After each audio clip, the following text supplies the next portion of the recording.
மகாபெரிவாச்சரணம்.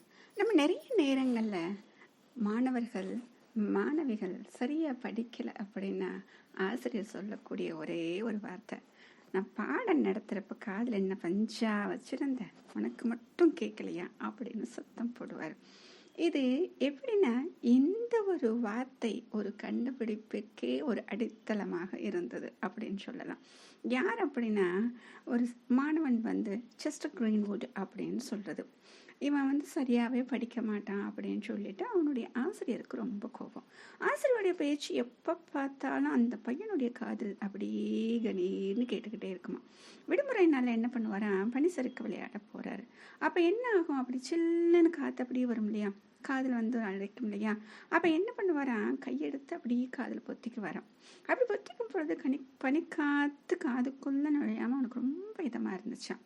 அடுத்து என்ன பண்ணான், சரி இது இப்படி வைக்கிறதுக்கு வேறு மாதிரி பண்ணாமல் அப்படின்னு சொல்லிட்டு ஒரு கம்பி ஒன்றை வளைச்சி அது மேலே துணியை தச்சு அதுக்கப்புறம் காதுகளை அந்த அடைக்கக்கூடிய விதத்தில் தலையில் போட்டுக்கிட்டாராம்.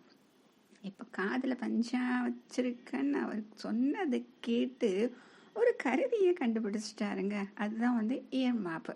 அந்த காலத்தில் இப்படி இருந்துச்சு. அதுக்கப்புறம் வேறு வருஷன் வந்துச்சு. இப்போல்லாம் பார்த்தீங்க அப்படின்னா எந்த குழந்தை இருந்தாலும் அழகாக அப்படியே தலையில் போட்டுட்டு போகிறாங்க. ஸ்கூல் போகிறப்ப ஆகட்டும், காலேஜ் போகிற பிள்ளைங்களாகட்டும், வயசாகிறவங்களாகட்டும், யாராக இருந்தாலும் அதை போட்டுட்டு போகிறப்பயே அவ்வளோ அழகாக இருக்குங்க.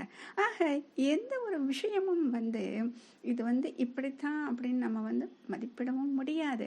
அப்படி திட்டினதுனால அதனால் சோர்ந்து போக வேண்டியதும் கிடையாது. அதையும் ஒரு சவாலாக எடுத்துக்கிட்டு அதில் ஜெயிச்சும் காமிக்கலாம் அப்படின்னு சொல்லிட்டு காமிச்சிருக்காங்க.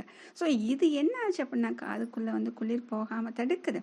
அதே மாதிரி ரொம்ப சவுண்ட் இருக்கிற இடத்துல அந்த டிஸ்டர்பன்ஸ் இல்லாமல் வேலை செய்கிறதுக்கும் அதை காதில் வச்சுக்க ஆரம்பிச்சிட்டாங்களாம்.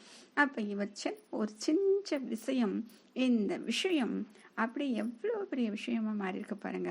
ஆக நம்ம யாராவது திட்டினாங்க அப்படின்னா அது கோபப்படாமல் அதை ஒரு சேலஞ்சாக எடுத்துட்டு சாதிச்சு காமிக்கலான்னு நம்ம முடிவு பண்ணால் இது போலத்தான் நிறைய விஷயங்களை சாதிக்கலாம். மகாபெரிவாச்சரணம்.